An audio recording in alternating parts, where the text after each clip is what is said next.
இந்த இட்லி கடை சிறுவயதில் நான் கோடை விடுமுறைக்கு என் கிராமத்திற்கு செல்லும் போது அங்கே என்னை பாதித்த உண்மை கதாபாத்திரங்களையும் அந்த எளிமையான இட்லி கடையையும் மையமாக வைத்து கற்பனையாக சித்தரிக்கப்பட்ட கதை.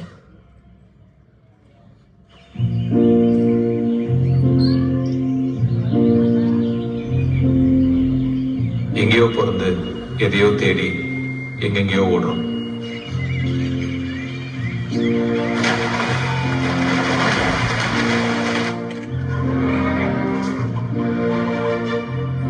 இது நான் பிறந்த ஊரு.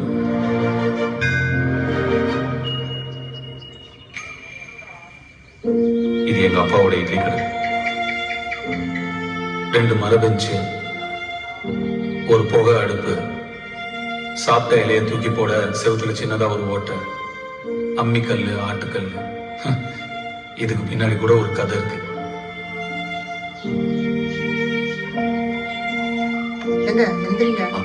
இவர் என் அப்பா சிவனேசன். காலையில 6 மணிக்கு அவர் இட்லி சர்வ் பண்ணணும்னா நைட்டு 3 மணிக்கே எந்திரிக்கணும்.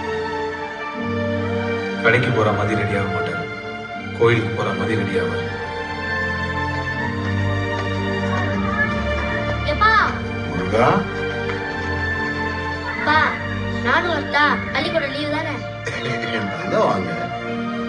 ஊரே தூங்கிட்டு இருக்கிற அந்த தெருக்குள்ள அந்த ஒத்த ஜீவன் தனியா நடந்து போகும், கருப்பசாமி மாதிரி. இது அவரோட கதை. என் அப்பாவை பொறுத்த வரைக்கும் இந்த இட்லி கடை தான் அவர் வாழ்க்கை. அவர் வாழ்க்கையே இந்த இட்லி கடை தான்.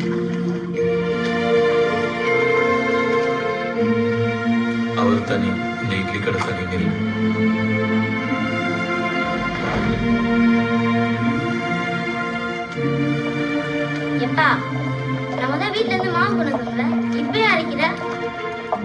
சாயந்தரம் வீட்டுல அரைச்சி மாவு இப்ப இட்லி சொல்ல, இது சாயந்தரம் இட்லி சொல்ல. எனக்கு நினைவு தெரிஞ்ச நாள்ல இருந்து முக்காவாசி மெமரிஸ் என் அப்பா ஆட்டுக்கல்ல மாவு அரைச்சிட்டு இருக்கிற மாதிரி தான் இருக்கு. 2 மணி நேரம் நிறுத்தாம நான் ஸ்டாப்பா அரைப்பாரு. சாதாரண இட்லி சாம்பார் சட்னியா இருந்தாலும் அப்படி ஒரு டேஸ்ட். சுத்தி இருக்கிற ஊர்ல எல்லாம் அவ்வளவு ஃபேமஸ்.